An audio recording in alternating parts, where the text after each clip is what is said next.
Então, a ideia vai ser justamente o seguinte, vocês vão ver o filme essa semana, tá? Eu vou mandar para vocês também essa semana lá no Classroom, gente, uma lista para vocês analisarem o filme. E na semana que vem, na aula da quarta-feira que vem, nós vamos trocar uma ideia, nós vamos fazer uma mesa redonda, nós vamos fazer um bate-papo aqui sobre o filme, tá? Aí eu vou colocar alguns elementos que eu percebo de relevância para a gente fazer o bate-papo. Evidentemente, gente, que se tiver alguma coisa que vocês viram no filme e que eu não comentei na lista que eu vou mandar para vocês lá no Classroom, para vocês analisarem, vocês podem ficar à vontade para trazer para cá, tá? Até porque a ideia da lista, gente, não é estabelecer uma estrutura fixa do que vocês devem olhar, mas é justamente ajudar vocês a desenvolver a crítica, a reflexão e análise do filme. Quer dizer, a lista que eu vou mandar, gente, é uma pequena orientação para ajudar vocês na análise do filme, tá? Então, assim, vocês não precisam ficar presos só à lista que eu vou mandar para vocês, não. Se vocês perceberem alguma coisa a mais no filme, por favor, tragam. Não precisa ficar preso só à lista. A lista é um instrumento para ajudar vocês, tá bom? Então, como eu falei para vocês, eu vou passar 2 filmes essa semana. Vocês vão ver durante a semana. De hoje para amanhã eu já estou mandando a lista do Classroom. O que é essa lista que eu vou mandar para você lá no Classroom, no mural do Classroom, tá? Eu vou avisar quando eu mandar lá pelo grupo do WhatsApp para vocês. O que é essa lista? Essa lista ela vai conter alguns tópicos que vocês têm que analisar no filme, que vocês têm que observar, né? Vai ser tipo assim, o filme, ele se encaixa em que contexto? É um exemplo, não quer dizer que eu vou colocar esse ponto, não. Na cena X, no enredo, o que o personagem expressou, desce daquela forma, sabe? São elementos que vão levar vocês a pensar o filme. A ideia é justamente fazer dessa última aula uma continuidade da revisão, mas um pouco mais lúdica, porque os filmes que eu vou passar têm a ver com os conteúdos que nós estamos trabalhando aqui. E todos nós sabemos que quando você está vendo um filme, se é um filme, inclusive, que você gosta, você relaxa, você entretém, você fica mais à vontade, você curte, o que não desassocia do processo de conhecimento, né? A arte, gente, ela tem essa vantagem. A arte, ela consegue transmitir conhecimento, produzir conhecimento, sem se desviar do entretenimento e do lúdico, né? E quando eu digo a arte, eu digo o cinema, eu digo a literatura, eu digo a música, né? É essa coisa de curtir e conhecer ao mesmo tempo. A arte, ela faz isso, ela produz reflexão, ela produz pensamento, ela produz conhecimento aliado ao prazer, aliado ao lúdico, né? Então, gente, eu vou falar aqui para vocês os 2 filmes que vocês vão ver, tá bom? Todo mundo aí tem Netflix? Quem tem Netflix, me dá um oi aí, por favor. Quem tem Netflix, gente? Emily, Lincoln, Mariana, Júlia, beleza. Brenda, Nicole, Ívia, ok, Ana Júlia, Camille, isto, Júlia Gomes. Então, gente, ó, o primeiro filme, que vai ser o de sociologia, se chama Privacidade Hackeada. Alguém aí já viu Privacidade Hackeada? Quem aí já viu esse filme, ou já ouviu falar, ou já viu ele? Arthur já viu? Ah, Arthur já viu ele aí. Privacidade Hackeada, gente. Júlia Gomes também já viu. Então, o filme de sociologia vai ser Privacidade Hackeada. Anotem aí o nome do filme, tá? Privacidade Hackeada. Ok? Isso é o de filosofia. O de sociologia, desculpa. O de sociologia, tá? E o de filosofia vai ser O Grande Desafio. Em algumas situações, o nome do filme é O Grande Debate, mas na verdade ele é mais conhecido como O Grande Desafio, tá bom? Então são 2 filmes.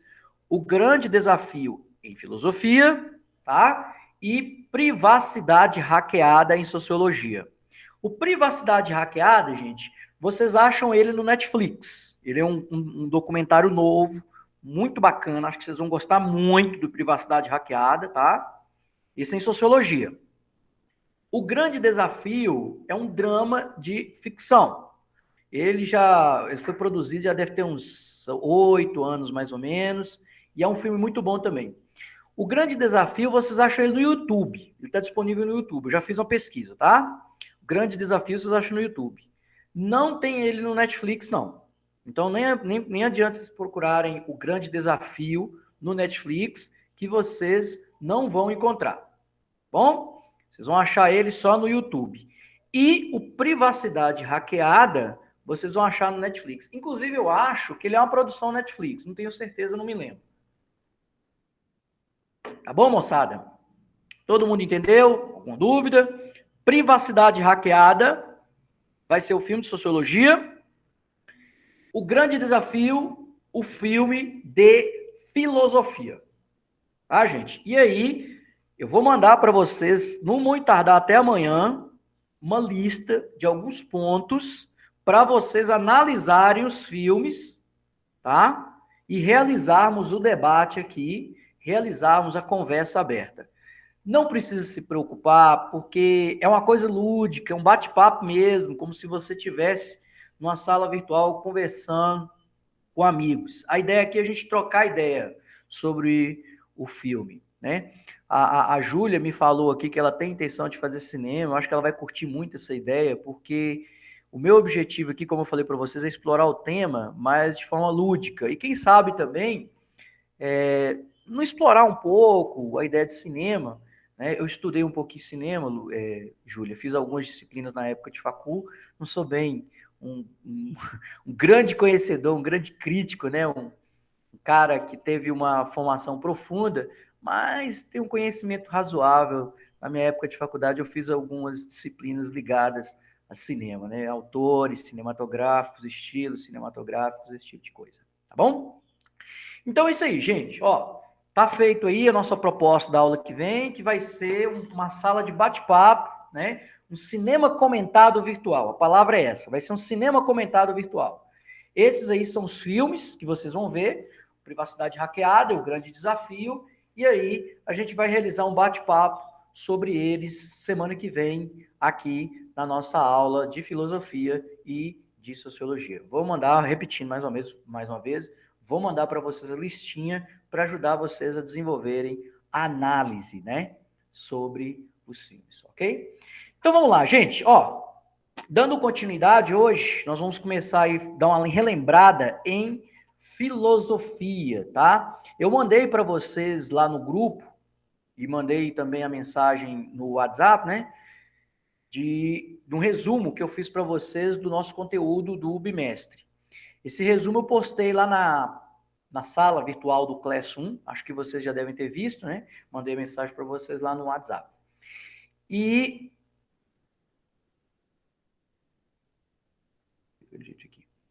vamos lá. E hoje, então, a gente vai dar uma repassada naquele resumo que eu coloquei lá para vocês, né, gente? A gente vai dar uma relembrada naqueles conteúdos que estavam lá no resumo, tá?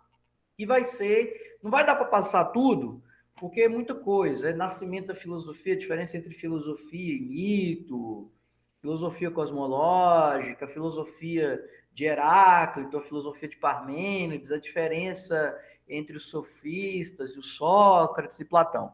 Então, o que eu peço para vocês? Gente, ó, na hora que eu repassar algumas coisas aqui, tá? Se ficar alguma coisa para trás que eu não mencionei, que você gostaria de perguntar, por exemplo, eu vou começar a falar aqui do Heráclito e do Parmênides. Eu não vou voltar lá no mito e a sua diferença de filosofia, tá? Vou começar falando do Heráclito e do Parmênides. Mas, se você tem uma dúvida em relação a isso, você pode me mandar aqui no chat que eu vou lá. Essa aula, ela é principalmente com o intuito de responder perguntas e retirar dúvidas que ainda possam existir.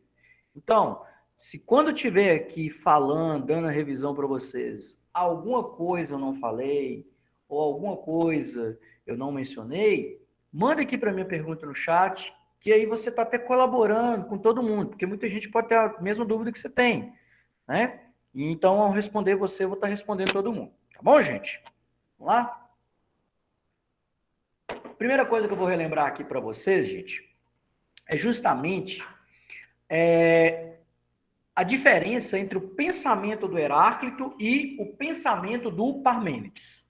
Tá? É fundamental a gente ter em mente essa distinção entre um e entre outro. Ambos, Parmênides e Heráclito, eles estão trabalhando, gente, aquela questão da definição do ser ou dos seres. Os gregos antigos, eles tinham uma fascinação enorme. Ô, gente, manda pro Gleidson aí, fala com ele que eu vou deixar ele entrar na de sociologia, tá? Ele tá pedindo aqui, mas já tá muito tarde, já passaram mais de 20 minutos depois de 6 e 7h15, aí eu deixo ele entrar em sociologia, tá? Vou mandar uma mensagenzinha aqui para ele, gente, rapidinho, viu? Só um instantinho.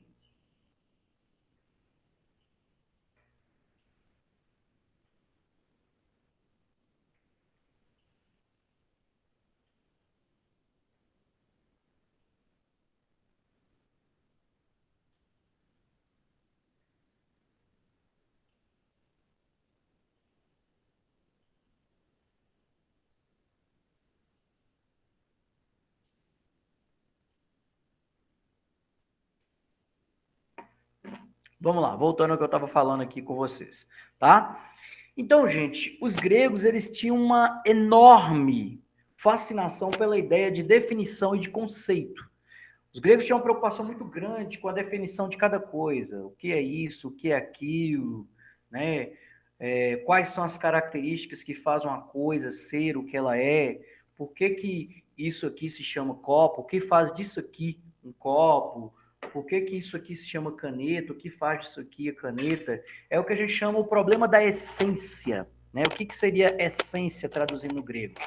A palavra essência vem da palavra grega ousia, gente, que significa aquilo que faz você ser o que você é. É isso, João. Aquilo que faz você ser o que você é? Trem maluco é esse? Trocando em miúdos, gente, seriam as características de cada ser ou de cada coisa que existe, tá?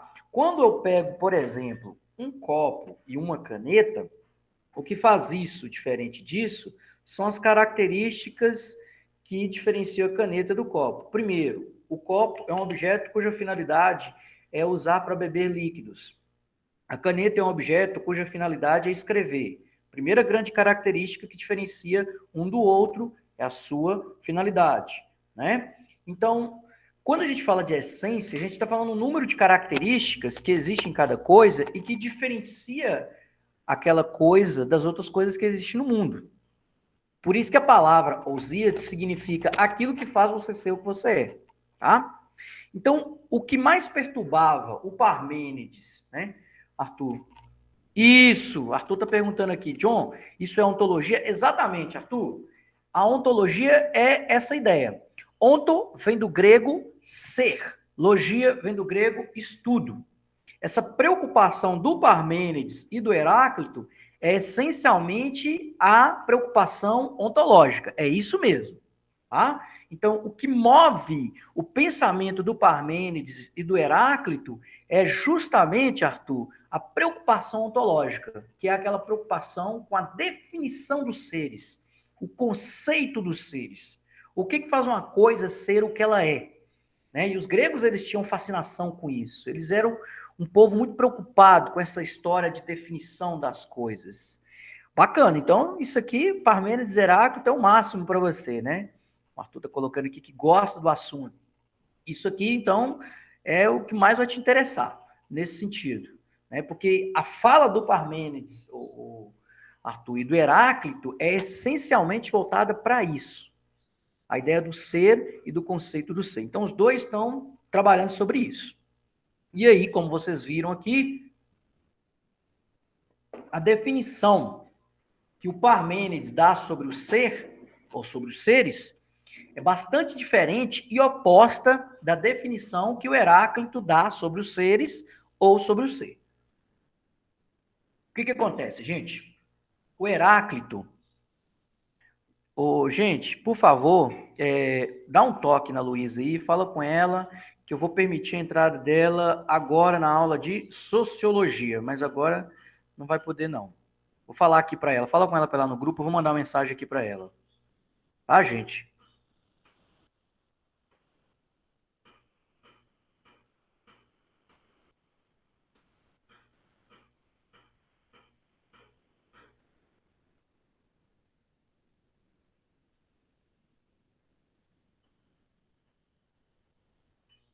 Ok. Fala com ela aí, gente. Eu mandei uma mensagem aqui no grupo para ela, tá? Que ela entra na aula de sociologia. Beleza, gente? Vamos lá. Então, voltando o que eu estava dizendo para vocês, né? O Parmênides, gente, ele tem uma visão de ser muito fixa, muito fechada, muito definida. Por quê? Para o Parmênides, o conceito e a essência de cada ser, se ela é verdadeira, se o conceito é verdadeiro, ele é universal, ele é permanente, ele é imutável, tá? Quer dizer, ele é o mesmo conceito em qualquer lugar do mundo, ele não relativiza, tá? Ele não muda dependendo do lugar, ele é universal. Ele é imutável e permanente, ou seja, ele não relativiza no tempo, ele não transforma com o tempo, e ele é único. Tá entendendo? Quer dizer, o mesmo conjunto de características que define o ser não pode se encaixar no mesmo conjunto de características que define outro ser.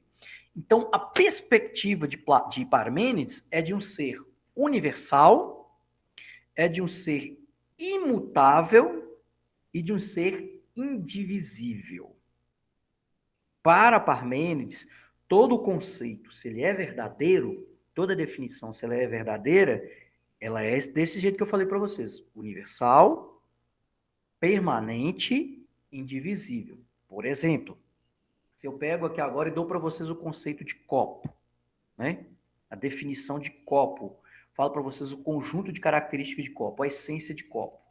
Se essa essência é verdadeira, ela é a mesma em qualquer lugar do mundo. Ela não relativiza de nenhum lugar para lugar. Ela é a mesma em qualquer lugar do mundo.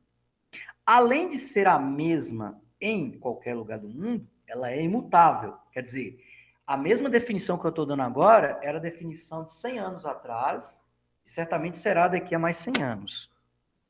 E ela é única. Quer dizer, a definição que eu dei para você só se encaixa nesse objeto aqui, não se encaixa em outro objeto. Isso aí é a definição de ser de Parmênides. E aí o próprio Parmênides fala: esse tipo de definição só pode ter uma natureza abstrata. Por quê? Porque na matéria tudo está mudando e nada é universal. Então o próprio Parmênides reconhece, gente, que a definição que ele está propondo como verdadeira sobre os seres não pode e não tem como ser uma definição tirada das experiências sensíveis que a gente tem com os objetos. Peraí, John, então Parmênides ele tem uma ideia parecida com o de Platão? Na verdade, é Platão que tem uma ideia parecida com a do Parmênides, né? O Bernardo aqui também, gente, eu vou mandar uma mensagem aqui rapidinho, tá? Para o Bernardo também. Só um instantinho.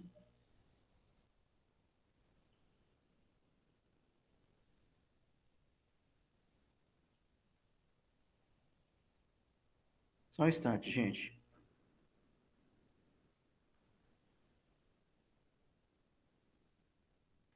Vamos lá, mandei uma mensagem aqui para o Bernardo também. Voltando ao que eu estava dizendo para vocês. Então, na verdade, como eu disse para vocês, não é o Parmênides que tira isso do Platão, Platão que tira do Parmênides. Aquela ideia de que o conceito verdadeiro ele é uma abstração, ele é inteligível, né? É o que Platão chama de episteme. É aquela estrutura formal, abstrata, que está dentro da nossa mente sobre o objeto. Quer dizer, o verdadeiro conceito de copo, na visão Parmênides, você não tira da experiência sensível com o copo. É uma ideia abstrata que já está dentro da sua mente. E é essas ideias abstratas que têm condição de ter um caráter universal e permanente. Por quê? Porque o abstrato é aquilo que não está sujeito às transformações e às mudanças do mundo da matéria, daí está o porquê do Parmênides eleger o abstrato como a única forma possível de um conceito universal e imutável. Por isso ele fala, o ser é imutável, indivisível e único, né? E permanente. Isso aí é o Parmênides de Eleia. Na oposição ao nosso amigo Parmênides de Eleia, gente, nós vamos ter o Heráclito de Éfeso, que vai dizer justamente o contrário. Ele vai falar, não, senhor, está totalmente equivocado. O ser, ele é... Oi? Alguém falou? O ser, ele é mutável, ele não é universal, tá? E ele é divisível. O Heráclito, então, ele tem uma perspectiva oposta e totalmente contrária do Parmênides. Na visão do Heráclito, tudo está em permanente mudança. O próprio Heráclito dizia, gente, que a única coisa que é permanente no mundo, a única coisa que é constante no mundo, é o fato de que tudo está em permanente mudança. O Heráclito, gente, ele chega a fazer aquela metáfora do rio, né? Que todo mundo aqui já ouviu falar, eu já contei para vocês. Ele fala que quando você entra no rio e se banha nas águas do rio, você não é a mesma pessoa que entrou no rio quando você sai. Por quê? Porque o Heráclito fala que a vida ela é muito dinâmica, gente. Ela está num processo muito constante de transformação. Ele compara a vida dos humanos, dos seres, da natureza, porque o Heráclito ele não fica preso só ao ser humano. Ele fala da natureza como um todo. As águas de um rio, elas passam com a velocidade muito grande, né? As águas que você banhou aqui agora, quando você entrou no rio, não são as mesmas águas que você vai sair. Por quê? As águas estão passando. Então, o Heráclito, ele fala que o mundo é muito dinâmico. A existência é muito dinâmica. E que não existe caracterização fixa, conceitos, essências fixas, tudo está em permanente mudança. E um detalhe também interessante que o Heráclito fala, cada ser que existe, na sua essência, ele não tem pureza. Cada coisa que existe, existe em função do seu oposto. Por exemplo, eu só tenho a percepção de alto na visão do Heráclito porque existe a percepção e o conceito de baixo. Eu só tenho o conceito de bom porque eu tenho o conceito de mal. Eu só tenho o conceito de competente porque eu tenho o conceito de incompetente. Eu só tenho a ideia de existência porque eu também tenho a ideia de inexistência. Peraí, John, então o Heráclito está falando que cada ser, cada definição, ela existe em função... John, seu áudio não tá saindo, não. Oi? Alô? Tá saindo sim, deve ser você, no seu Arthur. Ah, gente, quem Ah, é? tá saindo sim. Agora eu escutei aqui, era o meu computador, desculpa aí. Ah, tá. Não estava escutando, não, Arthur? Não, descobri o que era aqui. Era Ah, tá. fone Bluetooth. Tá debaixo do meu caderno aqui, encontrei ele agora. Ah, tá. Não, então tá tranquilo. Tá resolvido aí, né? Tá de boa, né? Esse Beleza. conceito dos opostos foi atualizado? Assim, polido, melhor definido? Olha, muitos pensadores depois do Heráclito e do Parmênides voltaram nesse assunto de uma forma diferente. Platão, por exemplo, foi um deles, né? Porque o que acontece? Na verdade, o Heráclito, ele não entende oposto no sentido que o Parmênides entende e que nós ocidentais entendemos. Por exemplo, para Heráclito, Arthur, oposto nada mais é do que duas estruturas que se encaixam e que fazem parte de uma mesma estrutura. Para ele, então, Ah, sim. para São ele, como se fossem duas estruturas classificadas em um mesmo espectro. Tipo espectro de altura. isso é Heráclito. Isso é Heráclito, exatamente. Para Heráclito, oposto nada mais é do que duas peças diferentes, mas que se encaixam numa mesma coisa. Tá entendendo? É como se fosse um quebra-cabeça. Você tem um quebra-cabeça com quatro peças. As quatro peças são diferentes, mas as quatro se encaixam para formar uma mesma coisa. Então, o que o Heráclito está querendo dizer? O Heráclito está querendo dizer que o todo, o ser, ele é feito dos opostos, ou seja, dos diferentes que se conectam para formar um. Por isso que ele discorda de Parmênides, quando Parmênides diz que o ser é único, imutável e indivisível. Ele fala, não é único, o ser é múltiplo. Por que ele fala que o ser é múltiplo? Porque o ser é constituído de elementos da diferença. Tá entendendo, Arthur? Tá compreendendo? Sim, porque o ser tem diversos aspectos de classificação. Isto. É isso que o Heráclito está querendo dizer. É isso que ele está querendo falar. Nada é puro no universo. Não existe pureza. Tá? Cada coisa existe em função do seu oposto. E se você destrói o oposto, você destrói o próprio ser. Você não tem uma ideia de existência se você não tiver a ideia de inexistência. A ideia de existência só existe, só há no mundo, porque você também tem a ideia de inexistência. Então, na verdade, tudo se completa, né? Existe uma relação de interdependência entre tudo que existe no mundo. Essa é a perspectiva do Heráclito, que é oposta à perspectiva do Parmênides. Para fechar essa questão aqui com vocês, que eu acho interessante pra caramba. Eu uma vez, gente, vi um documentário da Netflix que fala sobre a visão da sexualidade no mundo. E essa jornalista, ela vai no Japão, ela vai na China, ela vai na África, ela vai na Alemanha, ela vem no Brasil também. E aí ela vai fazendo entrevistas com as pessoas para entender a percepção que as pessoas de diferentes países têm sobre sexualidade, sobre sexo e orientação sexual. E aí, quando ela vai na China, ela entrevista uma transexual chinesa, né? E aí, quando ela está entrevistando a transexual chinesa, ela faz a seguinte pergunta para a transexual chinesa. Vem cá, me explica como essa coisa de você estar num corpo que você sente que não é o seu corpo natural. Quer dizer, me explica como é essa coisa de você, por exemplo, nascer homem, mas no seu interior se sentir mulher, ou vice-versa, nascer mulher e no seu interior se sentir homem. Como é que é isso? A jornalista perguntou isso para a transexual, né? E a transexual virou para a jornalista e falou assim, sabe qual é o problema de vocês ocidentais? Aí ela falou, não. Dissociar a alma do corpo. Isto. Não é mais do que. Ela não, a transexual não quis dizer de alma no sentido de uma segunda entidade que está dentro de nós, mas de alma no sentido de uma interioridade humana. Entende? Sim. E aí, ela falou isso para o jornalista. O problema de vocês ocidentais é que vocês querem a definição fixa para tudo. E nem sempre tudo tem essa definição fixa. Nisso aí, a transexual acertou, porque se a gente for pegar desde de Parmênides lá, nós recebemos essa herança. A gente quer um conceito definido de tudo. Né? Ó, isso aqui é o quê? Aquilo ali é o quê? Isso aqui é o quê? A gente chama isso. Né? O pensamento do Heráclito, ele não se expandiu no Ocidente do mesmo jeito que o de Parmênides. Para ser bem franco, a ideia do Heráclito, ela só retornou à tona com Nietzsche, que fez a crítica a Platão, a Sócrates, valorizando os sofistas. Né?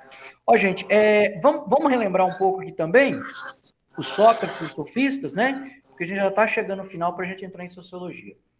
Olha, gente, Sócrates e os sofistas, assim como Parmênides e Heráclito, estão num processo aí de diferenciação ou contradição. Só que a diferença entre Sócrates e os sofistas e Parmênides e Heráclito é que Sócrates e os sofistas, gente, são pensadores antropológicos e clássicos. A preocupação deles é só com o mundo humano, com essa nossa esfera humana aqui. Eles não têm mais aquela preocupação cosmológica que o Parmênides e o Heráclito, o Tales e os outros tinham. A preocupação dos Sócrates e dos sofistas é com a vida social do ser humano. Otávio Yanni, gente, que é um sociólogo brasileiro, ele fala uma coisa interessante. Ele fala que os filósofos clássicos antropológicos, Sócrates e os sofistas, eles são os sociólogos da antiguidade. Por que eles são sociólogos da antiguidade? Porque eles são os primeiros a se preocupar exclusivamente com as questões humanas, exclusivamente com as relações sociais dentro da cidade, dentro da polis. Então, o que interessava os sofistas e os Sócrates eram temáticas ligadas à ética, eram temáticas ligadas à ideia de justiça, eram temáticas ligadas à ideia de política, eram temáticas ligadas à ideia do conhecimento, enfim. O que interessava a Sócrates e aos sofistas eram somente as temáticas que estavam ligadas às relações humanas em sociedade. Né? Por isso que o Otávio Ianni dizia, na verdade, que eles eram sociólogos da antiguidade. Por quê? Porque a preocupação deles é com as relações humanas e sociais dentro da cidade.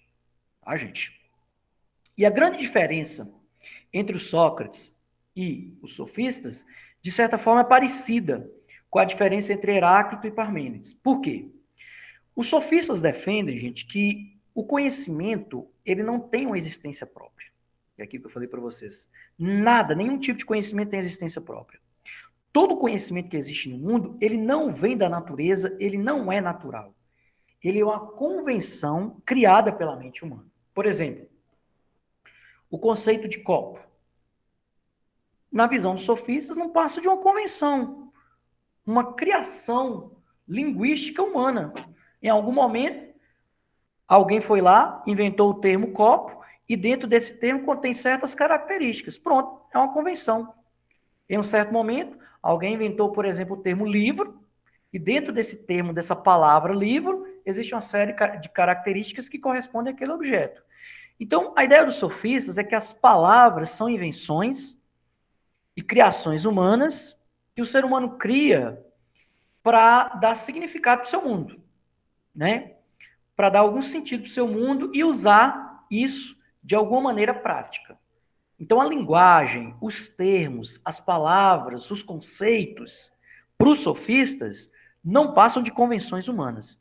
Já o Sócrates se opõe a isso. O que o Sócrates vai dizer? Tudo bem, algumas ideias, alguns conceitos até podem ser convenções, mas nem todas as ideias, nem todos os conceitos são convenções, né? E aí o Sócrates vai defender algumas ideias, alguns conceitos têm uma existência própria e independente do ser humano. É ontologia. Aí a gente vê a semelhança, por exemplo, de Sócrates com o Parmênides, né? O Sócrates vai dizer que algumas ideias e alguns conceitos sempre existiram, são verdadeiros, independente do que nós, seres humanos, produzimos, vão continuar existindo. Em oposição ao Sócrates, os sofistas vão dizer, não, senhor, não existe nenhuma ideia verdadeira. Todas as ideias são convenções humanas. Então, gente, o discurso dos sofistas é o discurso da doxa, que em grego significa opinião, né? Concepção, conjectura humana, ideia humana. Esse é o discurso defendido pelos sofistas. Qualquer ideia, qualquer conceito não passa de doxa, não passa de opinião, uma convenção criada pelo ser humano. Enquanto Sócrates e Platão vão defender o conceito de episteme, que é o quê? Um conhecimento verdadeiro, ontológico, que tem existência própria e não depende de nós, seres humanos, para existir, né? Então aí a gente já tem um conflito. Por exemplo, lá no livro 1, gente, da República, tem uma discussão entre o sofista Trasímaco e Sócrates. O Trasímaco está dizendo, gente, que o conceito de justiça é uma invenção humana, como qualquer outra. É uma criação humana. E ele vai dizer, na prática, na vida real, justiça, isso Trasímaco, né? Justiça nada mais é do que a vontade do mais forte na vida social. Ou seja, o que Trasímaco está falando? Justiça é a capacidade do mais forte de produzir leis de acordo ao seu interesse ou manipular as leis de acordo ao seu interesse. Isso é a noção de justiça do Trasímaco. Vocês podem perceber que é uma noção de justiça muito ligada ao campo, né, da vida concreta ali, da vida social concreta.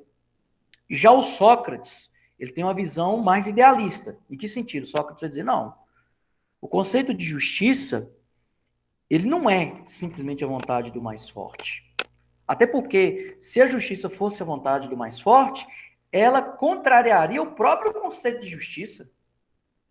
Quer dizer, se a justiça se encaixasse nessa definição do Trasímaco, né, ela seria uma oposição à ideia universal de justiça, que é imparcialidade, não pesar nem de um lado nem do outro.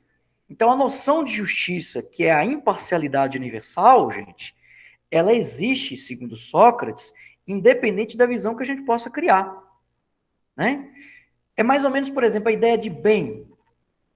Quando a gente fala do bem, no sentido, por exemplo, de preservação da vida humana, essa ideia de bem, ela é universal, independente da conjuntura relativa que a gente possa dar a ela. O que o Sócrates está querendo dizer é que existem algumas ideias que não são pura convenção. Existem algumas ideias que são reais em si mesmas. Existem algumas ideias que têm um grupo de características, tá? Que faz elas serem o que elas são, e independente das nossas ações humanas, elas continuarão a ter essas características e não vão mudar devido à nossa opinião. A gente pode ter a opinião que a gente quiser, o Sócrates não discorda disso. O que ele está querendo dizer é que uma ideia, se ela é verdadeira, um conceito, se ele é verdadeiro, se ele é uma episteme, ele não depende das nossas opiniões para existir. E existem algumas ideias que não se limitam a opiniões, que são verdadeiras em si mesmas. Enquanto os sofistas vão dizer, não, senhor, tudo é convenção, tá? Outra diferenciação importante entre eles, gente, é que os sofistas, eles eram professores de retórica. Eles ensinavam a arte da persuasão. Eles ensinavam a arte de ganhar um debate. Eles ensinavam a arte de persuadir as pessoas. Óbvio, mas o Sócrates também não tinha um método ligado a isso? Tinha. Era maiêutica e ironia. Só que a lógica do Sócrates era diferente da dos sofistas, né? Os sofistas, gente, eles ensinavam técnicas de como ganhar um debate, independente do conteúdo, já que não existe verdade nem mentira, tudo é relativo. A gente não deve se preocupar tanto com o conteúdo. Essa é a visão dos sofistas, né? Tanto é que o método dos sofistas, gente, ele é chamado de antilogia. E o que é a antilogia? É a capacidade de defender duas concepções, duas ideias opostas ao mesmo tempo. Por quê? Porque para os sofistas o que faz a diferença não é o conteúdo em si, né?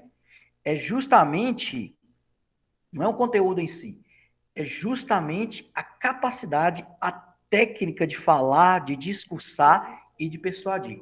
E aí entra o Sócrates no oposto. Sócrates vai dizer. Essa etimologia, João? Antilogia. Antilogia? Antilogia. Seria uma forma de dissimulação e indução o interlocutor a determinado tipo de pensamento?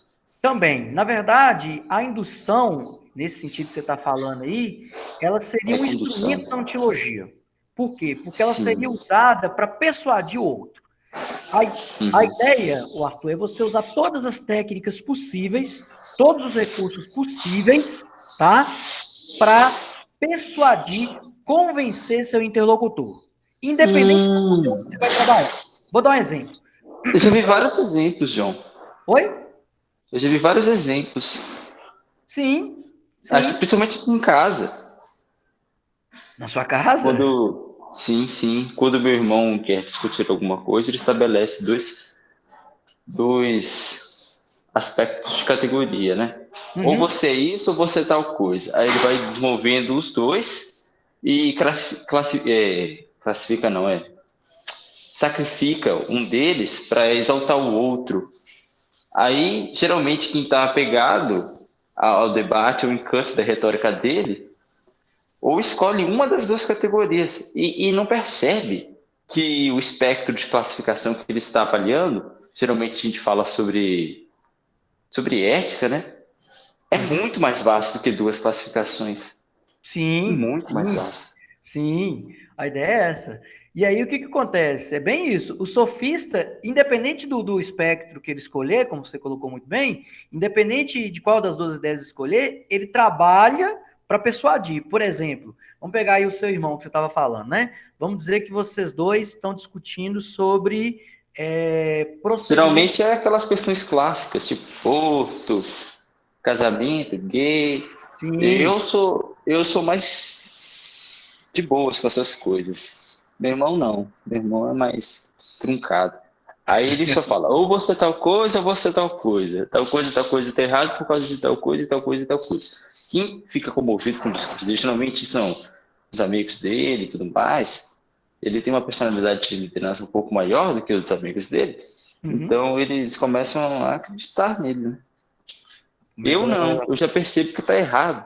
Não só porque ele não apresentou todas as categorias de classificação que conhecemos até então, mas ele pegou apenas duas, fez um teatro, uma pequena dissimulação de dois opostos para sacrificar um e elevar o outro. Sim, sim. Sim, é interessante isso aí que você falou, porque os sofistas, inclusive, gostavam muito disso, né? Essa ideia de usar os gestos, a expressão, o tom da fala, tudo isso está dentro dessas técnicas de persuasão, né? E a ideia é justamente essa: você pode defender qualquer coisa, desde que você use as técnicas certas, os instrumentos certos, você terá sucesso na sua empreitada, né? Porque não existe verdade, não existe mentira. Então, se eu souber usar os instrumentos certos, qualquer coisa transforma em verdade para convencer o meu interlocutor. Inclusive, esse processo aí que você falou de apresentar semelhanças entre eles. É um processo, inclusive, parecido com o do Sócrates, mas é diferente, porque na maêutica o Sócrates faz isso, né? Ele confronta as ideias, mas o objetivo do Sócrates e do Platão ao confrontar as ideias na dialética é justamente mostrar a deficiência das ideias falsas, as contradições, as falhas, né? Os elementos falsos, os elementos desconexos. O Platão e o Sócrates também fazem isso, mas fazem mais com a intenção de apresentar as contradições lógicas da ideia do que simplesmente persuadir o outro. Já os sofistas não, eles não estão preocupados com essa coisa de mostrar uma contradição. Eles estão muito mais preocupados com a ideia de realmente convencer. Desde que seja útil para convencer a pessoa, não faz diferença, né? Para ele. Interessante isso aí que você falou, Arthur. Ó, gente, é o seguinte, eu vou fazer uma chamadinha aqui para vocês, e aí nós vamos entrar na aula de sociologia, tá bom? Moçada, como sempre, eu vou pedir vocês que me respondam ou pelo microfone, tá? Como eu estava conversando aqui com o Arthur, ou pelo chat. Viu, gente? Vamos lá. Vou começar. Alana Mendes. Presente. Beleza, Alana. Ana Cecília. Ana Flávia. Presente. Presente, Ana? Beleza. Ana Gabriela Montalvão. Presente. Ana Júlia Pereira. Presente. André Matheus. Arthur tá aí? Tô. Eu sei. Bernardo. Presente. Brenda. Presente. Presente, Brenda? A Ana Gabriela está aqui também. Brenda. Bruna. Presente. Camille. Beleza, Camille. Elisa. Elisa. Uai. Tá ausente. Gabriel está ausente nessa aula, vai entrar na próxima. Gabriela. Isto. Giovana Coimbra. Beleza. Giovana Silva Lucena.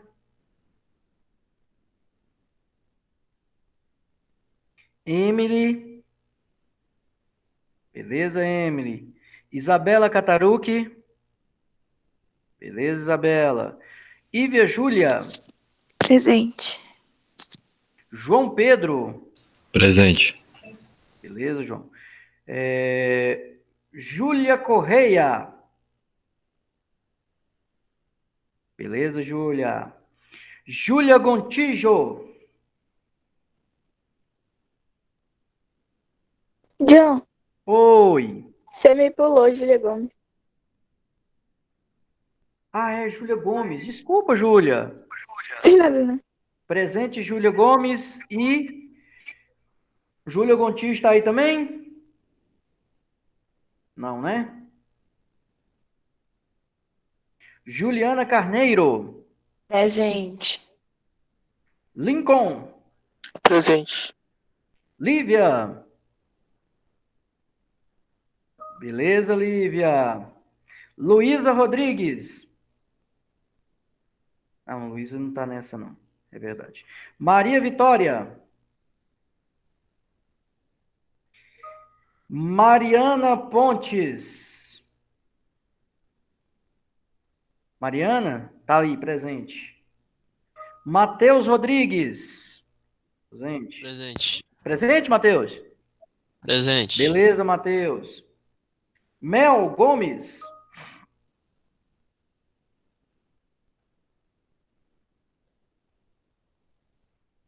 Beleza, Mel. Melissa. Beleza, Melissa. Mel Souza. Presente. Tiago. Presente. Vinícius. Ok. Gente, ó, só para repassar aqui, né? Ó, estão ausentes Vinícius, Mel Gomes, Maria Vitória, Luísa, Então, Júlio. Oi? Vinícius tá aqui, ele falou no chat. Falou? Ô, Falou. Vinícius, desculpa, meu querido. Perdão. Perdão, viu, Vinícius? Perdão. Desculpa. Júlia Gontijo, Giovana Silva Lucena, Gabriel Oliveira, Elisa, Bernardo, André, Ana Júlia e Ana Cecília. Beleza, gente? Então, ó, vamos fazer o seguinte, eu vou dar para vocês 5 minutinhos, vai lá, toma um café rapidinho, bebe a água, agora são 8 horas e 10 minutos. 8 e 16, 8 e 11 agora. 8 e 16 a gente retorna. Viu, gente? Então, ó, 10 minutinhos para tomar água rapidinho em 5 minutos. 10 não, 5, desculpa, viu? 5 minutos a gente está voltando, ok?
Então vamos lá, moçada. Vamos nós aí para a segunda metade, aula de sociologia.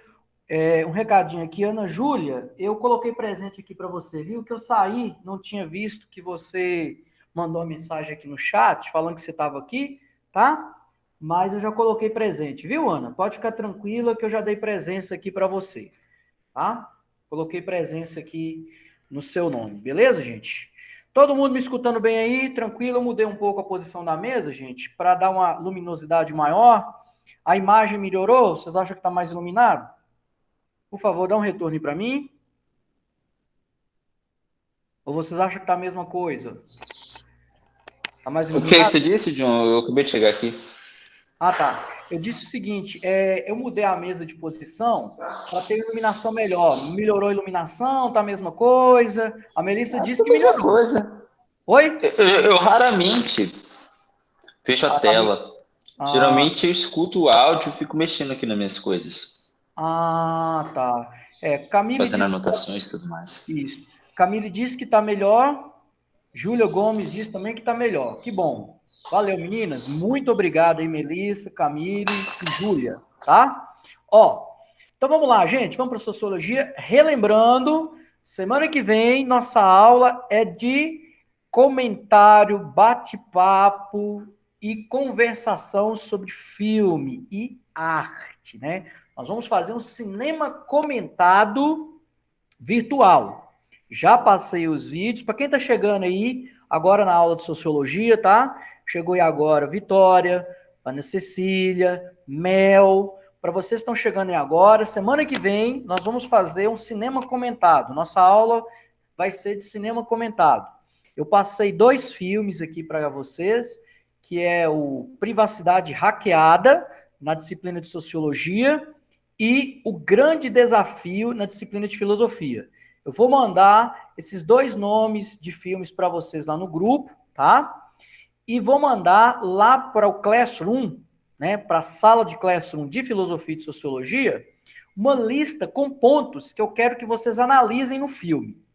Então, vocês vão ver o filme essa semana, até a semana que vem, vão pegar lá no Classroom a lista dos pontos que eu quero que vocês analisem, e aí a nossa aula da semana que vem vai ser um cinema comentado sobre os 2 filmes, tá? O Grande Desafio, que é o filme de filosofia, desculpa, tem no YouTube. E Privacidade Hackeada, que é o de sociologia, tem no Netflix, tá bom? Isso aí é para a moçada que está chegando agora, Vitória, Ana Cecília e Mel, tá? Qualquer dúvida, Mel deu ok aqui, beleza, Mel? Qualquer dúvida, vocês, Ana Cecília, viu? Qualquer dúvida que vocês tiverem, pode me procurar lá no privado do chat, perguntar que eu estou aqui disponível para vocês. Beleza pura, moçada? Tá? Podem ficar à vontade. Eu sempre respondo vocês. Às vezes, não imediatamente, porque eu estou fazendo alguma coisa, mas sempre respondo. Bom? Então, vamos lá, gente? Ó, revisão de sociologia. Agora, gente, eu vou começar pela chamada, tá bom? Vou fazer a chamada primeiro e aí depois a gente vai para a aula. Como sempre, peço vocês que me respondam ou pelo áudio ou pelo chat, tá? Vamos lá, então? Alana. Beleza? Alana não tá aí, não? Saiu? Falta. Ana Eu Cecília. tô, John. Tá, Alana? Tô. Responde, meu amor. Vou colocar presente aqui. Ana Cecília, presente. Ana Flávia. Presente. Beleza, Ana. Ana Gabriela Montalvão. Presente. Ana Júlia Pereira Mota. Beleza, Ana. André Matheus não está aí, né, gente? Arthur, acabei de conversar com o Arthur aqui, presente, né, Arthur? Bernardo, cadê Bernardo, gente? Bernardo estava aqui agora, gente, já saiu, já fugiu. Falta aqui. Brenda. Presente. Bruna Lais. Presente. Camille. Beleza, Camille? Elisa.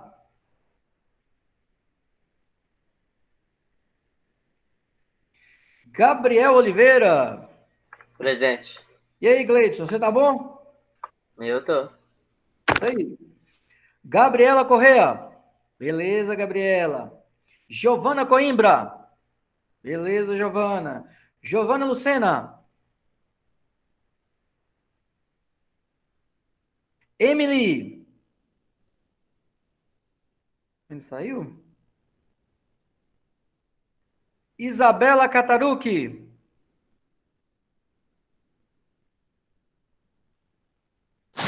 Presente. Presente, Isabela? Isso. Ívia. Presente. João Pedro. Presente. Júlia Correa. Beleza, Júlia. Júlia Gontijo. Não, Júlia Gomes. Desculpa, Júlia Gomes. Presente. Júlia Gontijo. Juliana Carneiro. Presente. Lincoln. Presente. Lívia. Valeu, Lívia. Luísa, gêmea. Presente, John. Maria Vitória. Cadê Vitória? Vitória já fugiu, gente? Ô, Vitória. Mariana. Beleza, Mariana. Matheus. Presente. Isto, Matheus. Mel. Presente. Mel Gomes. Mel Gomes, né? Melissa. Ah, presente. Aí, Vitória. Pensei que você já tinha fugido, Vitória. Já estava colocando falta aqui. Vitória apareceu. Muito bem. Mel Souza. Presente. Isto, Mel. Você tá boazinha hoje, hein, Mel? Tá bem? Presente. Tá sempre boazinha, né, Mel? Pergunta idiota minha. Tiago. Presente. Beleza, Tiagão? Tá ótimo. Vinícius. Beleza, Vinícius. Então vamos lá. Ó, gente, repassando aqui. Tá ausente Júlia Gontijo, Emily, Giovana Silva, Elisa, Bernardo e André. Tá bom? A internet de Emily caiu, Giovana? Vamos fazer o seguinte, se ela aparecer, a gente reconhece aí, tá? Deixa eu dar uma olhadinha aqui para ver se tem alguma mensagem dela aqui. Ela não mandou, não. Mas é o seguinte, de repente, se ela se comunicar aí, moçada, fala com ela que ela pode entrar, se for o problema da internet, que eu aceito ela de novo, para ela tentar de novo, tá bom? Ok, então. Obrigado, viu, Giovana? Vamos lá. Voltando aqui. Então, gente, agora nós vamos fazer uma revisãozinha de sociologia.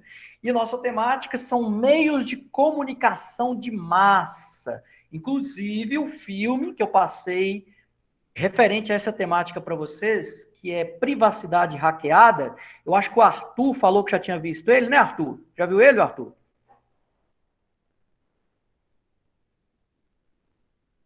Não sei se ele está por aí. Teve mais alguém? Mais alguém viu esse Tô filme? sim. Oi? Eu vi. Você viu, né, Arthur? Eu vi sim. Uhum. Mas vou ver de novo. Faz tempo que eu não vejo. Ótimo. Você vai achar. Você já viu, você deve ter achado interessante. Tem mais alguém além do Arthur que viu, gente? Aí, Lívia. Lívia também já viu. O que você achou, Lívia, do filme?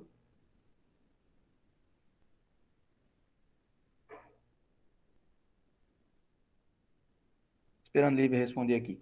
Mas, enfim, gente, esse filme é um documentário. Isso, exatamente, Lívia. É isso mesmo, é um documentário. Ela disse que gostou muito. Achou muito bacana. Você gostou também, Arthur?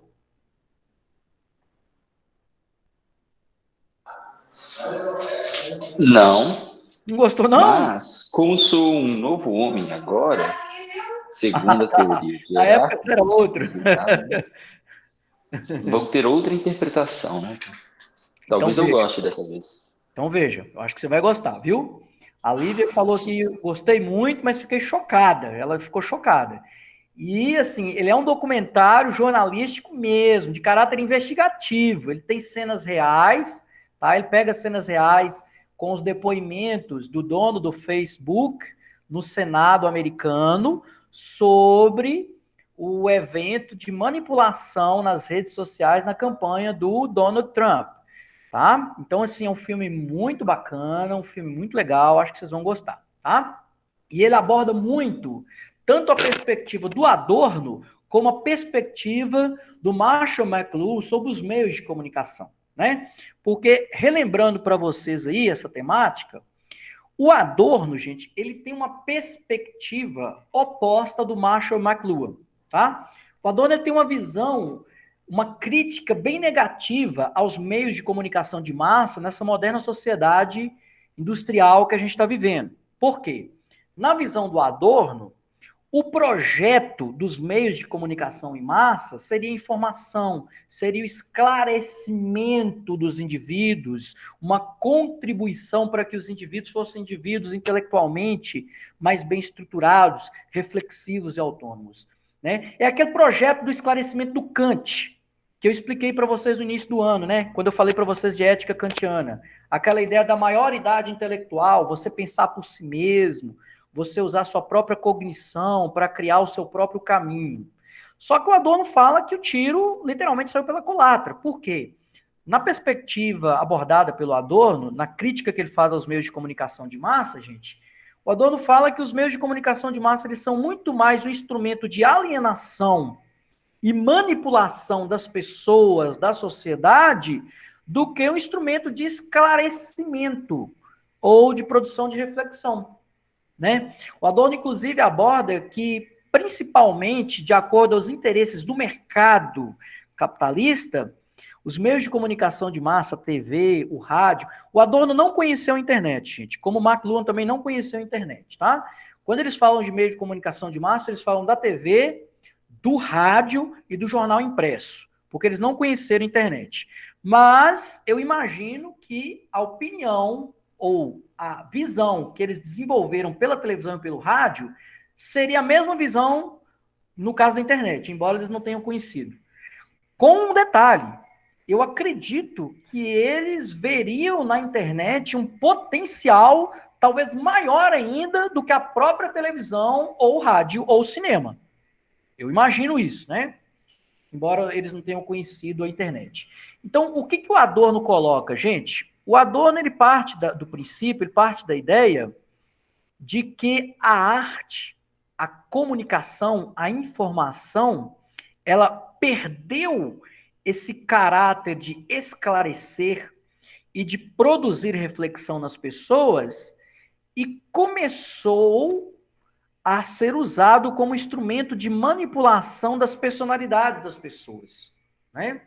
Por exemplo, Adorno, o Arnaldo Jabor, que é um jornalista brasileiro, gente, quando ele comentou a entrega do Oscar no ano de 1999, ele falou uma coisa muito interessante. Ele falou assim, os filmes americanos, eles não fazem nada mais, nada menos do que propagandear o estilo de vida americano para o mundo, propagandear os carros americanos, propagandear as roupas americanas, propagandear os fast foods americanos, propagandear o estilo de vida americano. Então, o Adorno, por exemplo, se tivesse visto esse comentário, ele teria achado fantástico, porque ele fala justamente disso, que os meios de comunicação em massa, em geral, eles são usados como esse instrumento de estímulo ao consumismo, como um estímulo para levar os indivíduos a criar novas necessidades e consumo de produtos que talvez eles não teriam. Ou seja, a ideia é estimular as pessoas ao consumo, é estimular as pessoas, entendeu? A criar necessidades que eles não teriam. Além disso, o Adorno fala também, gente, que os meios de comunicação em massa são um poderoso instrumento de manipulação ideológica e das personalidades. É aí que, por exemplo, entra a temática do privacidade hackeada. Eu estava falando agora aqui com vocês. né? Se o Adorno tivesse assistido esse documentário, ele, mais uma vez também, pelo menos parcialmente, ele teria a ideia de que ele estava certo em alguns pontos. Por quê? O Privacidade Hackeada mostra justamente isso, gente. Além de eu mostrar outras coisas também, né? Como a gente pode, alguns grupos e alguns indivíduos podem usar os meios de comunicação como instrumento de manipulação da personalidade das pessoas. E eles fazem isso, gente, de forma sistemática. Existem técnicas mesmo, né? De manipulação das pessoas, de orientação das personalidades. E é isso que o Adorno fala.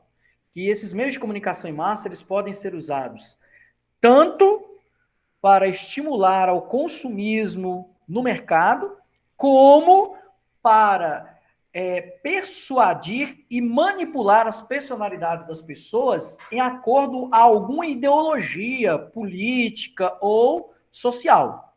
O fato é que o Adorno, ele tem uma visão crítica muito negativa sobre o uso dos meios de comunicação de massa nessa sociedade industrial que a gente vive, né? Ele vê nos meios de comunicação... Não é que ele também não aceita, gente, ou ele não concorde que os meios de comunicação de massa, TV, o rádio, a própria internet, que ele não conheceu, né? Mas eu imagino que ele pensaria isso aqui que eu estou falando para vocês.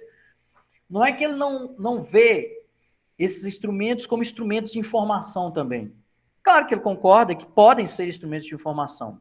Mas o que ele faz é uma crítica prática, no sentido de dizer que na vida real e de forma real, eles são muito mais usados com o intuito de manipulação, de persuasão das pessoas, seja para o consumismo no mercado ou para a manipulação ideológica, social e política de certos grupos, do que com esse intuito kantiano de esclarecer.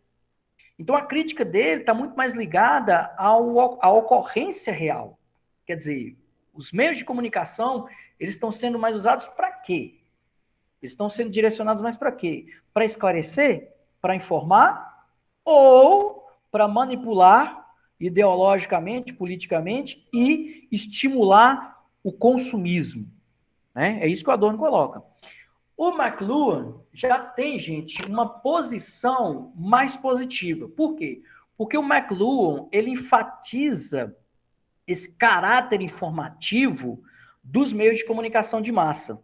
Só que além de enfatizar esse caráter informativo, gente, dos meios de comunicação em massa, o McLuhan, que discorda do Adorno, ele coloca que esses meios de comunicação de massa também, eles podem desencadear um intenso processo de transformação, de reestruturação e renovação social, né? Não sei se vocês se lembram que quando eu estava explicando para vocês sobre a teoria do McLuhan, gente, McLuhan fala o seguinte: toda vez que surge um novo instrumento de comunicação, esse novo instrumento, ele traz consigo não só mudanças culturais na forma de pensar das pessoas, mas também mudanças nas hierarquias e nas estruturas sociais. Ou seja, discordando do Adorno, a visão do McLuhan é que esses meios de comunicação em massa, essas novas tecnologias, podem e são um poderoso instrumento de informação no intuito de fornecer instrumentos que levem os indivíduos a questionar as antigas estruturas, as antigas hierarquias e produzir novas estruturas, novas hierarquias, né, e novos projetos de sociedade. Ou seja, na visão do McLuhan, os meios de comunicação de massa, eles surgem como o germe, o fundamento de qualquer processo de renovação social. E é engraçado que no documentário vocês vão ver justamente isso aí. Tá? A Cambridge Analytica, que é a empresa que está sendo analisada aí dentro do documentário, eles têm um projeto de ação movido especialmente por essa ideia do McLuhan, que é o quê? Que para você mudar uma sociedade, você transformar uma sociedade, você tem que desconstruir, destruir as antigas estruturas. E é só destruindo ou desconstruindo as antigas estruturas que você remodela ou renova essa sociedade. Eu achei interessante. Mas isso segundo esse autor, não é, John? Não quer dizer que é verdade mesmo. Sim, é a visão do McLuhan. É a visão do McLuhan. É a visão do McLuhan. É a visão do McLuhan, que, como eu falei para vocês, corresponde a uma perspectiva apresentada lá também no documentário, né? Que é a perspectiva lá da Cambridge Analytica, que é a empresa contratada pelos republicanos para fazer a campanha do Donald Trump e também para fazer a campanha do Brexit na Inglaterra. E eu vou parar por aí, senão também eu vou acabar contando aqui o documentário para vocês, né? Mas é isso, Arthur, de fato, é a percepção do McLuhan, é a visão do McLuhan. O McLuhan parte do seguinte sentido, Arthur, que em qualquer sociedade, quando surge um novo instrumento de comunicação, inevitavelmente, esse novo instrumento proporciona mudança. Sim. Né? Essa é a visão dele. Essa é a visão dele. Por exemplo, ele não, mas de fato é. Lá na antiguidade, ele vai lá no agricultura. Ele fala, por exemplo, o seguinte: se a gente for analisar, estudar aquele período, a gente vai perceber que quando surge a escrita, né, a linguagem escrita, que existia, essa linguagem escrita ela contribui para a desconstrução daquela santidade dos aedos. Quem eram os aedos? Eram os profetas e os poetas que narravam os grandes feitos dos heróis e dos deuses, né? Sim. Por eles serem essas pessoas... O mais famoso é Homero. Oi? O mais famoso seria Homero. Ou não acho? Ou Homero não é um aedo? Agora, o Homero, ele tem justamente... E cortou aqui. Então, na verdade, o Homero desencadeou o processo que justamente desconstruiria essa hierarquia, sabe? E essa posição, esse status dos aedos. Por quê? Quando Homero coloca o mito no papel, que ele foi o primeiro a fazer isso, o Arthur, ele dá acesso a esse mito a qualquer pessoa que saiba ler. Quer dizer... Sim! As pessoas como a internet fez. Isto. As pessoas especiais agora não são mais os aedos. Qualquer pessoa que lê, entendeu? Pode narrar um mito. É aí que o McLuhan fala. Quando você cria escrita, então, na Grécia Antiga, você desconstrói uma estrutura. Né? Você desconstrói uma hierarquia. O aedo deixou de ser uma pessoa especial. Eu acho esse termo de desconstrução meio infeliz. Oi? Fala de novo? Não é uma desconstrução. Não entendi. Esse termo de desconstrução, eu acho ele bem infeliz, sabe? Infeliz? Da ideia de que você está despropriando os elementos principais do elemento anterior a que você está analisando. Por exemplo, a relevância do conhecimento como um artifício acadêmico de poder. Hoje em dia, você consegue ter acesso a diversos conhecimentos sem ter mesmo entrado numa universidade. Basta você comprar algum curso online. Uhum. É claro que tem muitas pessoas que falam, não vai ser a mesma coisa. De fato, não vai. Mas, para pessoas como eu, que eu tenho mais facilidade de compreensão, de leitura, que consegue estudar sozinho com mais facilidade, para mim é muito mais fácil. Eu não preciso de me deslocar até uma determinada cidade, cumprir determinadas horas-aulas, dar satisfação a algum professor que, porventura, pode não gostar ou gostar de mim, ter que puxar saco de reitor, ter que puxar saco de colega para não criar intriga entre eles, ter que participar de cirandinha, ou ter que fazer qualquer outra coisa. Não, mas é um universo muito complexo. Não, mas aí que tá. Na internet não, basta só tem que comprimir isso com um estudo. Pois é, mas é aí que tá.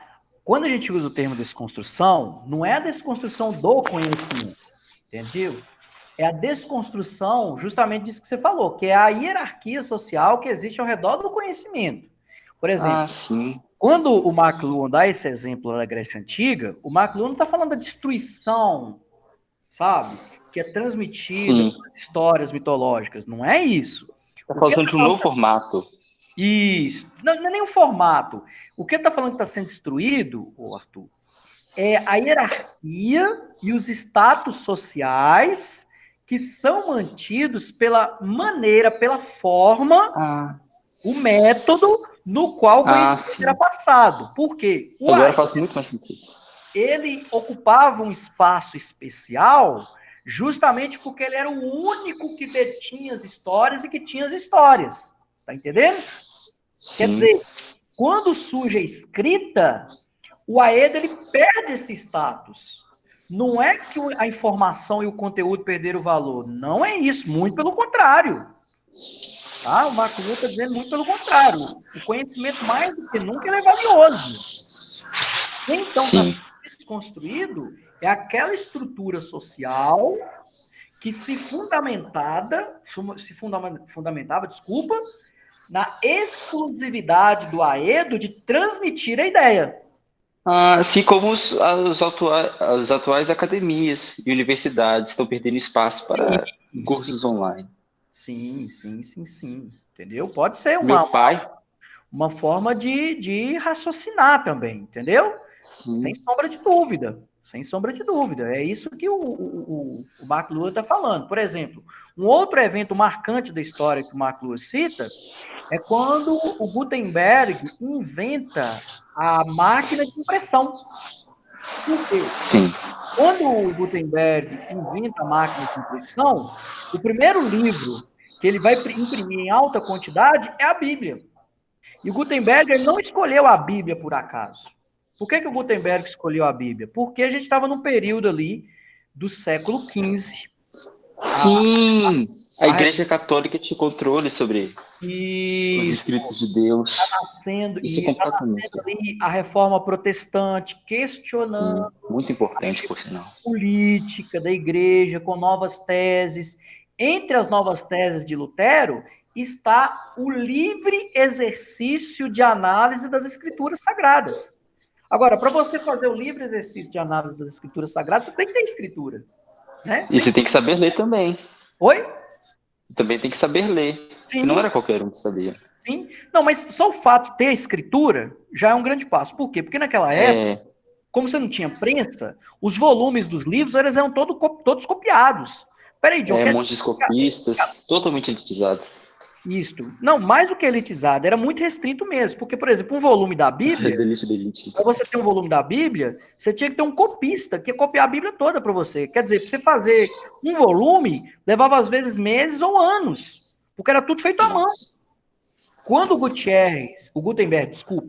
Gutenberg cria a máquina de impressão, ele cria um mecanismo de produção em alta escala de qualquer livro. Quer dizer, facilita o acesso para todo mundo. E aí... Também ocorreu com o modernismo, não foi? Oi? O movimento modernista que desconstruiu a hierarquia acadêmica das artes, sendo que qualquer um pode fazer. Só que o agora ele está sendo desconstruído de novo. O próprio modernismo. O Gutenberg, para o McLuhan, por exemplo, Arthur, ele foi um pouco mais profundo porque ele não trouxe só ideias novas, ele trouxe novos instrumentos de comunicação. Porque quando o McLuhan fala de revoluções, ele não fala só de ideias novas, ele fala principalmente de novos mecanismos de transmissão. Novas tecnologias. Oi? Novas tecnologias. Isso. É bem essa a ideia. São novas tecnologias. Exatamente. Então, o McLuhan ele fala que não são só novas ideias, porque as novas ideias, elas não podem fazer muita coisa se elas não chegarem até as pessoas, né? Sim. Gabriel perguntou aqui, gente, foi o Gutenberg que imprimiu a primeira Bíblia? Exatamente, Gabriel. Aliás, não foi... Ela tá boa até hoje, essa Bíblia, essa primeira Bíblia? Tem um exemplar dela, se não me engano, tem vários exemplares dela espalhados por museus no mundo inteiro. Me parece que aqui no Brasil, no Museu Nacional, na Biblioteca Nacional, não tenho certeza, tem um exemplar dessas Bíblias de Gutenberg daquela época. Né? Espero que não pegue fogo, né? Oi? Espero que não pegue fogo dessa vez. Tomara. Não, mas o exemplar, na verdade, eu falei errado, não é no museu, não, é na Biblioteca Nacional, lá do Rio. Sim. no museu, não, na Quando Biblioteca eu vou visitar o Nacional. Rio, eu vou fazer questão de ver isso. Isso. Lá na Biblioteca Nacional do Rio, eu acho que tem um exemplar, não tenho certeza, eu acho que tem um exemplar da Bíblia do Gutenberg, tá? Tem muitos exemplares dela, sobraram mundo afora, e existem alguns exemplares em alguns museus do mundo. Me parece que aqui no Brasil, lá na Biblioteca Nacional, tem um exemplar da Bíblia do Gutenberg que não é possível a gente acessar. Você só vê do vidro, né? Até por uma questão de preservação Preservação. dessa Bíblia. Então, gente, nós temos então essas duas perspectivas, que é a perspectiva do McLuhan e do Adorno. E ambos partem de uma análise concreta dos meios de comunicação. Vocês vão perceber E elas se complementam. isto. Embora eles E se esses meios de contradigam, comunicação vão sempre se renovando, não é como você disse, a Gutenberg, a imprensa, escrita dos Aedos, agora a internet, qual será a próxima grande invenção? uma boa pergunta. A gente está aí, né? A gente está no meio da roda de samba, mas a gente não sabe qual vai ser a próxima música. Mas a gente está aí na roda de samba, né? E vamos ver o que vai sair aí dessa próxima música, né? E é o interessante que, embora um tenha uma perspectiva mais positiva e outro negativa, como você lembrou muito bem aí, Arthur, ele se completa. Se completa por quê? Porque o Adorno enfatiza um ponto que é real, que é concreto, que existe, que o McLuhan não enfatiza. Mas o McLuhan também enfatiza um ponto que é real e que existe, que o Adorno não enfatiza. Né? Quer dizer, ambos, eles fazem uma análise não total, não completa, mas ainda assim parcialmente real e concreta. Por que parcialmente real? Porque enquanto o Adorno enfatiza a crítica sobre o uso da internet e dos meios de comunicação de massa para manipular as pessoas, já o McLuhan, né? Estão reclamando. O Gabriel falou aqui que tá um barulhão. Dá um jeito de dar uma isoladinha aí, gente. Isto. Beleza, vamos lá. Voltando ao que eu estava falando com vocês, né? Voltando ao que eu estava dizendo para vocês. E o McLuhan, ele não enfatiza essa crítica do Adorno, mas ele fala de uma coisa também extremamente importante. E observando, inclusive, um elemento histórico, que é o quê? Toda vez que surge um novo instrumento de comunicação, esse novo instrumento de comunicação, ele funciona como uma espécie de transformação social. Né? Por quê? Porque ele começa a dar acesso de informação às pessoas, informações que as pessoas não teriam sem esse novo instrumento. E aí, quando as pessoas recebem essas informações, as pessoas têm em mãos um instrumento de questionamento e de desconstrução das antigas estruturas. E a partir do momento que essas estruturas estão sendo desconstruídas, novas estruturas estão sendo construídas no lugar. Né? Um exemplo prático atual que a gente tem, gente, foi o que aconteceu lá nos Estados Unidos, no caso do jovem negro lá, o Floyd, né? Eu acho que todos vocês aí estão por dentro do... Ele não era jovem, não. Ele já tinha uns 40 anos de idade. Não, é jovem. 40 anos não é velho, não, pô. Tem razão. Não, é jovem, ó. Eu tenho 39 anos, aí. Vocês querem me sacanear? Eu tenho 39 anos. Não me chama de velho, não, viu? Pô, eu fico puto. Fala isso, não. Tô brincando, gente. Mas aí, Arthur... É média idade, né? É média idade. Não é jovem igual vocês, não tem como, né? Tudo. Mas é média idade. Então, quando o Floyd lá foi morto pelo policial, essa informação, ela correu o mundo. Ela correu o mundo inteiro. Ela foi na América Latina, ela foi na Europa, e ela desencadeou uma série de movimentações. Evidentemente que dizer que todas as mudanças que vem ocorrendo, que vem surgindo, é conta exclusivamente disso, é um erro, né? Porque já tinha uma série de coisas acontecendo. Mas não há como duvidar, por exemplo, que a transmissão dessa informação, daquela imagem do Floyd morrendo sob o joelho do policial, serviu como desencadeador de uma série de ocorrências e de movimentos no mundo inteiro. E isso só foi possível graças aos meios de comunicação em massa, que, nesse caso, a gente enfatiza a televisão e a internet. Esses dois principais aí, né? Lá na Inglaterra, por exemplo, gente, eu esqueci, eu não sei se é Bristol, numa cidade inglesa lá, eles arrancaram uma estátua em homenagem a um antigo traficante de escravos e jogaram no rio. Uma semana depois, a prefeitura foi lá, pegou, resgatou a estátua e pôs no museu. Agora, esse ato da população lá na Inglaterra de arrancar a estátua do ex-traficante de escravos e jogar no rio é muito mais um ato simbólico do que físico. Por quê? Quando você vê uma multidão fazendo isso, fica muito claro que a mentalidade antirracista, se ela não ocupou todo mundo, ela pelo menos alcançou boa parte da população. Isso mostra pra gente que essa percepção antirracista, ela começa a fazer parte do coletivo. Ela começa a fazer parte da mentalidade coletiva, né? Ou o que o Jung chama de inconsciente coletivo. Então foi um ato simbólico de muito valor, esse ato de jogar por parte da multidão, né, de jogar a estátua do traficante no rio. Porque quando junta aquela multidão para fazer isso, a gente vê que ali está nascendo, ou já nasceu, uma nova mentalidade. A mentalidade antirracista, né? E esses eventos foram desencadeados pelo quê? Por aquela imagem, por aquelas informações daquele rapaz, o Floyd, morrendo na mão de um policial lá nos Estados Unidos. E por que isso foi possível, essa imagem correr mundo? Graças aos meios de comunicação em massa. É isso que o McLuhan está falando. É isso que o McLuhan está dizendo. A informação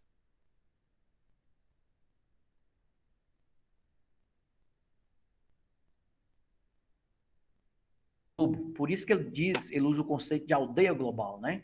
As pessoas, elas, embora estejam distantes geograficamente, elas estão próximas do ponto de vista da informação. Porque nesse espaço virtual, que nós, por exemplo, estamos nos comunicando agora, nós estamos próximos. Por exemplo, muitos de vocês podem nem estar em Montes Claros, né? Alguns de vocês podem estar em outras cidades, mas nós estamos agora nessa sala virtual aqui, justamente falando deste assunto.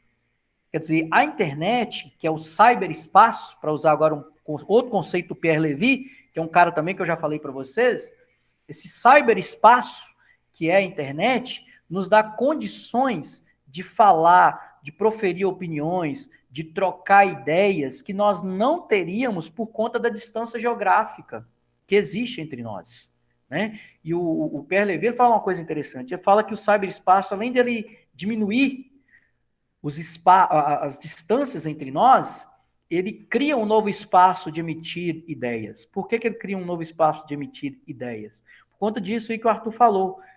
As informações, elas não ficam mais restritas à academia. Elas não ficam mais restritas a um centro XYZ, né? Ela está aí no espaço da internet também. Para quem souber procurar, para quem souber cavar, para quem souber navegar, vai achar a informação, né? Vai encontrar, ela está disponível aí para todo mundo. Beleza, gente? Ó, moçada, já são 8h55, tá? Eu vou me despedir de vocês agora e, por favor, primeiramente um abraço, tá? Para todos. Tenham uma boa semana, todo mundo. E vejam os filmes que eu passei para vocês. Semana que vem, então, vai ser aula de cinema comentado. Os dois filmes, tanto O Grande Desafio como Privacidade Hackeada, correspondem aos assuntos que nós estamos falando aqui. O Grande Desafio em Filosofia, Privacidade Hackeada em Sociologia, e corresponde aos conteúdos que a gente está estudando aqui. Tá? Nós vamos analisar o filme, vamos fazer aqui um cinema comentado, nós vamos trocar ideia. Por favor, gostaria que vocês participassem, viu, gente? Igual o Arthur vem participando, fiquem à vontade, se não quiser pôr pelo áudio, põe aqui pelo chat também, tá? Eu leio todas as mensagens que vocês mandam aqui pelo chat, não deixo passar nenhuma. A ideia, então, é fazer esse cinema comentado semana que vem, tá? tá? Eu vou mandar para vocês, estourando até amanhã no Classroom, os pontos para vocês prestarem atenção e analisarem, beleza? Qualquer dúvida, pode me procurar no WhatsApp. Um abraço para vocês, tudo de bom e até a próxima, moçada. Tchauzinho.